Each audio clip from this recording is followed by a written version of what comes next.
for us, a resume is our first point of contact with you. That shows us what you've done in whether it's your career, with your education, like Jake was saying, any kind of volunteering you've done, internships. It really highlights who you are on a page. And whilst it's absolutely not the only thing that we look at and the only thing we consider, it is certainly the first snapshot that we get of you. So, we want to see what you've done and what you're interested in. So, that's for us. That's why it is incredibly important. But Jake, is there anything else to add? Would you say? It's a really good point. A really good question, Sam. Because without knowing what you look like, not that that means anything, the resume presents you the first time that you present yourself to someone who will be part of the assessment team about whether you win a position in the program or not. So it's like the first time when you walk into a room, or the first time that you present yourself to, when you're going for a job interview. So you want that presentation to be capturing, right? It's really important because it's the first view that you give of yourself. So the only thing that an assessor can do is take that information and start to build an understanding of the person who they're looking forward to interviewing, right? Or from hearing from. So you can feel, in my experience, you can feel when someone's put an effort into that presentation and into the information that's interesting to the employer, than others that have just, racked off the same thing for however many years.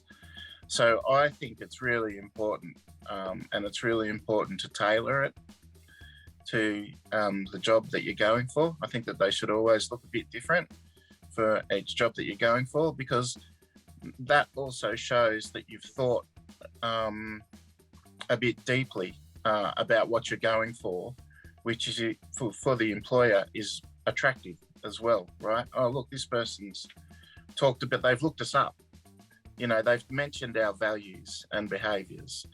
So that's something that'll resonate with the employer, along with describing, the work experience that you might have already done, or the experiences that you've already had, and relating it back to what we're looking for.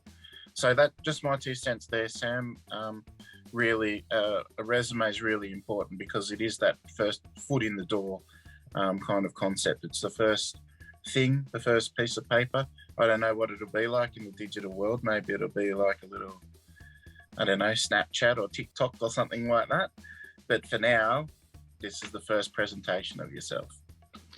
I feel like both of those answers, you actually touched on the first part of Julie's question, which is great, which was, what do you look for in a resume? Which I think was, work experience, a bit of snapshot of yourself and the like. I'm not sure if you've got any other points to add to that. But otherwise, the second part of Julie's question was, what do you not want to see in a resume? Any big red flags?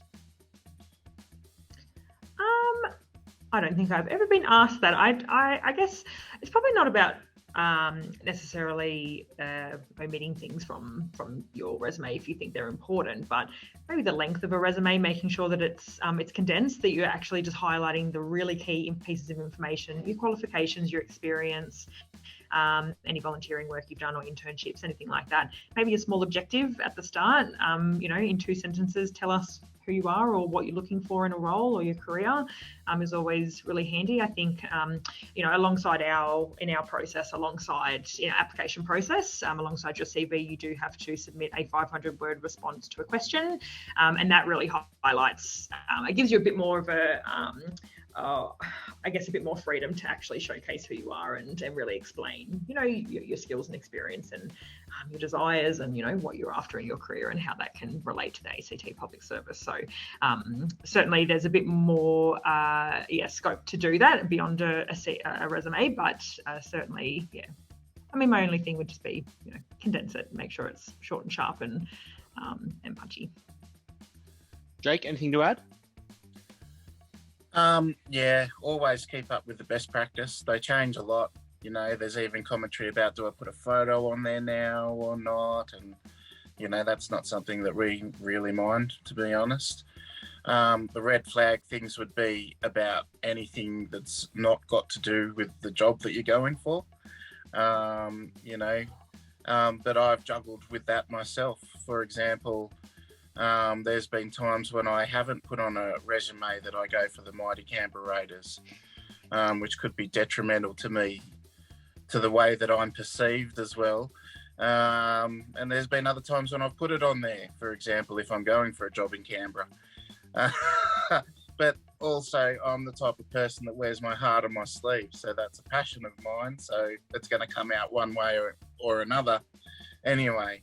So it's just about balancing how much you want to present of yourself, because again, leading back to the person, that's the point of interest. So we want to really get an idea of who you are through a resume.